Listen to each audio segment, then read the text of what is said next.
Let's now talk about the regulatory framework, which Professor Bannister believes is the main attraction for financial institutions locating here. You've described the regulatory regime here as firm yet flexible, but that to me is a contradiction in terms. Could you explain how you can be both firm yet flexible? Well, the first thing is that there's no doubt about it. The regulation is European regulation, and it has to be up to European standards. What we actually do is, from time to time, we introduce gold plating. We remove gold plating, which is extremely important because there is a tendency in that the regulator tends to introduce new rules without removing the old rules. So that is an exercise we carry out. Then we look for certain flexibilities within the European system, how we can handle these. For example, most jurisdictions require a fund to have the administrator in the same domicile. We said we can't do that because we're developing, so we said the administrator can be in any other jurisdiction.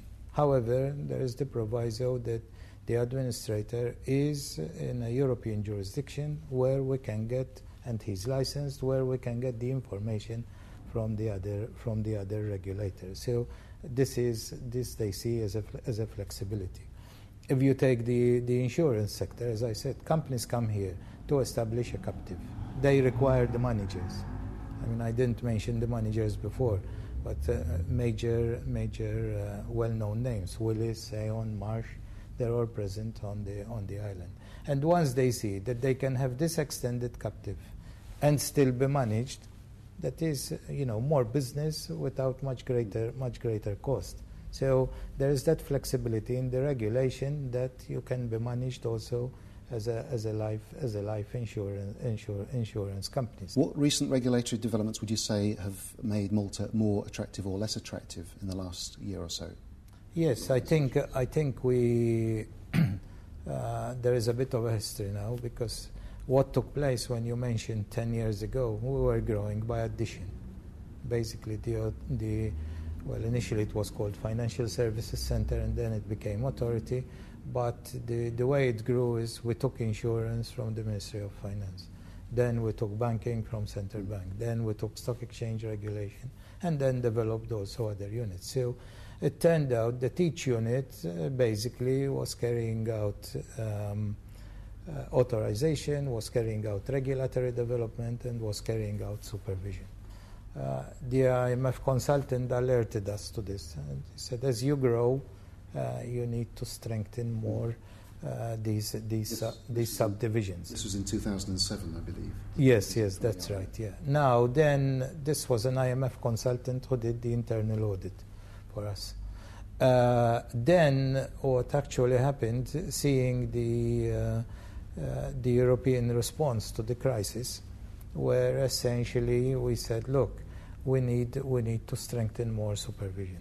Now, by strengthening more supervision, it wasn't because we weren't doing supervision, but we said the supervisors must start acting as supervisors. So we pulled out authorization and regulatory development from each unit.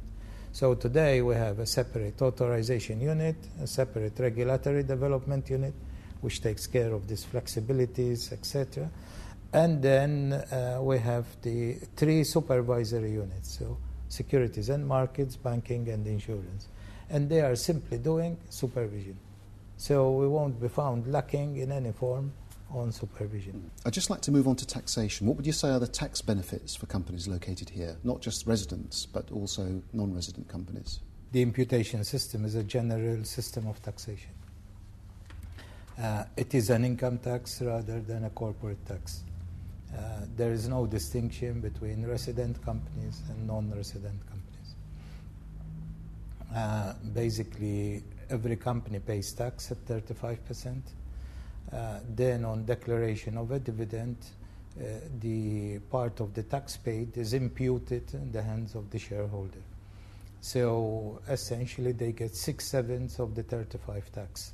So if you have 100, 35 is tax, 65 is dividend, and then out of the 35 paid, you get 30 bucks, 6/7 of 35. So in the hands of the shareholder, it ends up at 95 95 out of the 100. So the effective rate from the shareholder point of view is 5%. Now, then it varies on the residency of the shareholder. If you are a resident shareholder, then obviously you redeclare that in your income tax. If you're a non-resident shareholder, you have no further tax to pay. But there is a qualification to that, the no further tax to pay in Malta. When you repatriate back, then obviously the treatment depends on your country of residence. The UK taxes directly, Germany taxes later, so there are variations between the different countries.